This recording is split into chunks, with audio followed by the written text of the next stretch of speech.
Presidente Arthur Lira, foram 3 dias de votação intensa, de debates intensos aqui a respeito dessa PEC, certo? É uma PEC que traz novas regras para a gente poder, para os governos poderem controlar os gastos. Que tipo de impacto prático isso pode trazer, de fato, para a população do país?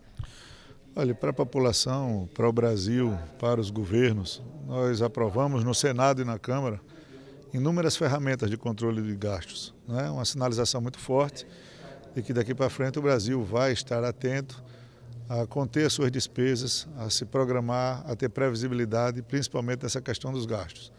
Nós conseguimos em uma semana, o Senado na semana anterior, em 15 dias aproximadamente, foi aprovada, com muita discussão, com muita participação, democraticamente dentro de uma discussão muito ampla, mas, ao final, uma casa como a nossa, com 513 deputados, com muitos posicionamentos divergentes e diferentes, dando espaço a todos, era normal que tivéssemos pequenas alterações que não influenciarão, no ponto de vista da assessoria, da consultoria da casa, em ter que retornar ao Senado.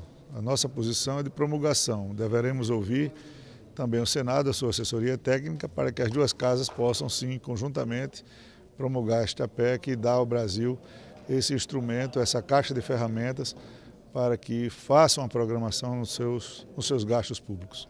Presidente, houve durante o debate uma crítica de se colocar o auxílio emergencial junto com essas metas de controle fiscal.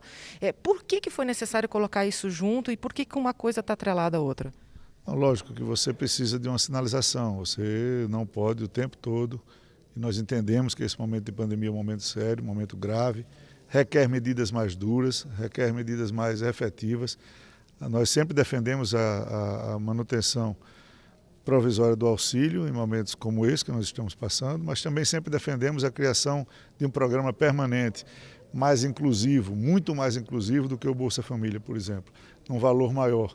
Para isso a gente tem que cortar nossas despesas. Eu defendia também um orçamento que fosse totalmente desvinculado, não foi possível no Senado, não foi possível na Câmara, não veio no texto, mas é um caminho que nós ainda iremos seguir, fazer com que o Congresso, que é a casa que tem os representantes da população, que viajam toda semana, que conhecem os seus estados, seus municípios, possam elaborar um orçamento que atenda a todas as demandas, para que nós não fiquemos nessa situação de engessados em mais de 96% com despesas obrigatórias, fazendo com que o teto de gastos ele esteja bem comprimido e nós não tenhamos a capacidade de, no momento de dificuldade, além de não termos orçamento, por causa e fato de que o ano passado o Congresso não votou, não foi instalada a CMO, estamos resolvendo isso agora e também com a PEC emergencial para sinalizar para quem os mercados internacionais, os mercados nacionais, os investidores, todos os que têm condição de investir no Brasil, destravar a nossa economia para que receba influência e que a gente possa demonstrar que temos capacidade de crescimento esse ano acima dos 4%. Uma última pergunta. O senhor falou de destravamento de pauta, né, em algumas vezes, em algumas oportunidades essa semana. Saiu a PEC emergencial. O que vem agora a seguir?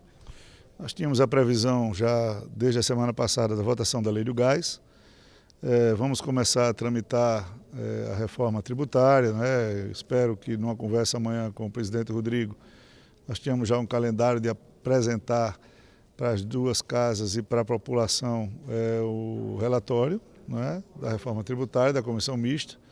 A partir daí vamos ver como é que se encaminha no Senado e na Câmara. A administrativa também começará a ser discutida na CCJ, que foi instalada ontem, e assim sucessivamente, as matérias do dia a dia. Temos a capitalização da Eletrobras, vamos decidir sobre o PL dos Correios, as pautas como a Lei do Gás, que está na pauta da próxima semana. Então tem várias matérias como constantes na pauta da Câmara que terão muita discussão, mas sempre com o objetivo de destravar e aprovar da melhor maneira. Muito obrigada, presidente.